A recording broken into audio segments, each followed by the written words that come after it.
A été mise en examen pour assassinat et placée en détention provisoire. Elle nie en bloc toute implication dans le drame. Le point sur ce que l'on sait ce soir avec Sophie Valsecki et Laure Crozat. La porte d'entrée de l'appartement est toujours condamnée par les scellés. C'est dans ce logement de fonction de la gendarmerie de Limonest, où vivait la famille, que les deux filles du couple, âgées de 3 et 5 ans, sont décédées.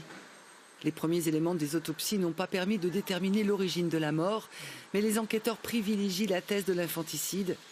Hier soir, après 48 heures de garde à vue, la mère a été mise en examen pour assassinat.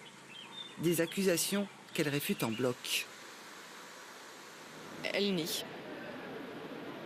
Voilà. Après le reste, je ne vous en dirai pas plus. Elle n'explique rien pour l'instant. Elle s'explique, mais je vous en dirai pas plus.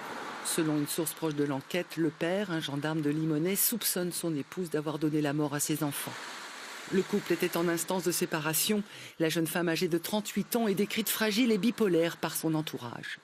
Ça fait 2 jours que je la connais, donc j'ai aucun sentiment et je me garderai de donner un sentiment particulier pour l'instant. Maintenant, j'ai découvert une femme qui avait découvert le corps de ses 2 enfants.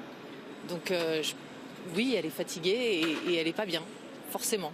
Les gendarmes de la section de recherche de Lyon poursuivent leurs investigations. Ils attendent encore des résultats d'analyse toxicologique qui devraient permettre de déterminer la cause de la mort des fillettes et comprendre peut-être ce qui s'est passé le week-end dernier dans cet appartement.